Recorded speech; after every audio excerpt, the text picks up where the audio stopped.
and I was just sitting on this bed, didn't want to touch the floor or the walls. I was just telling God I had enough. If this is what you have for me the rest of my life, then I'm all set with you and I'm all set with this. I don't want this no more.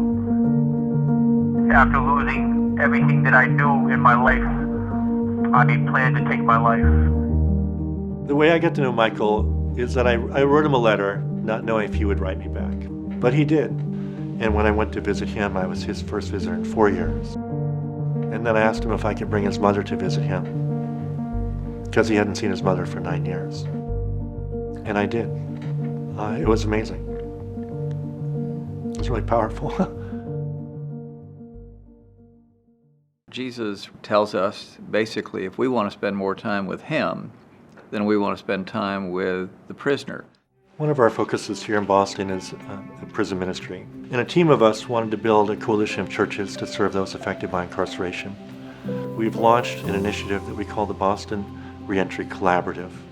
The goal of the initiative is to really reconnect communities and churches with those souls who are behind the wall. It's really easy for people to forget completely people who are hidden away from our society. You have to meet these individuals where they are. And part of meeting them where they are is understanding that they're in a dark space. I was raised by what this world calls returning citizens. I was fortunate to be poured into by a Navigator.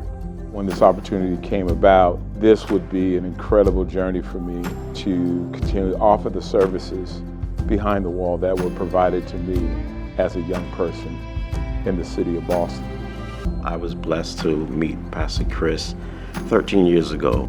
Being vulnerable where I'm from doesn't usually work out well.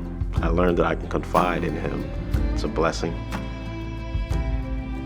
One thing that all prisoners have in common is we find a safe space in church. When you go to a chapel service in prison, it's a brotherhood and a camaraderie of forgiveness and grace. And so that's why I want to be there. We've discovered it's actually quite easy to begin corresponding with an inmate. Anyone could do that. Michael, I'm sure glad I wrote to you that letter the very first time. The way you encouraged me and built me up, I'm not used to words of affirmation like that. So those words mean more to me than you'll ever know. I know that same person that wrote me a letter as a pen pal is going to be there, possibly at the gate when I'm walking out upon my release. In Michael's case, he may never make parole, but we want for him a community of encouragement that blesses and encourages him throughout his incarceration. We want to actually help provide a reentry strategy that begins at the time of sentencing, that we could walk alongside people throughout their incarceration until they're on their feet. You've been stripped of humanity for such a long time that it's hard to readjust. There was a huge gap between the services offered to people coming out of prison and what they needed. I know the church's capability all over Boston, and I'm really hopeful that this moment is one where people are realizing we need to step out.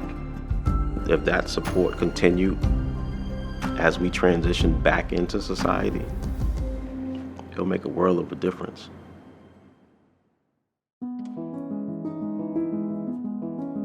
When I think about prison ministry, Jesus said, "When you visited me in prison."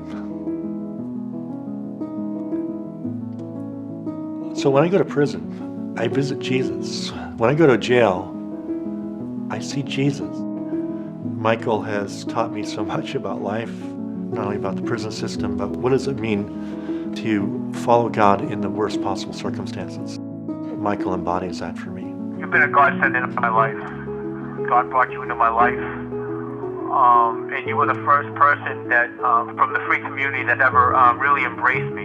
You've really been building into my life and helping me to be a better man of God. One of the things that gives me hope is that he's been in prison for 32 years. And he loves God so much. And I feel God's love through his passion for the Word. That is the hope of the church. love you so much. Love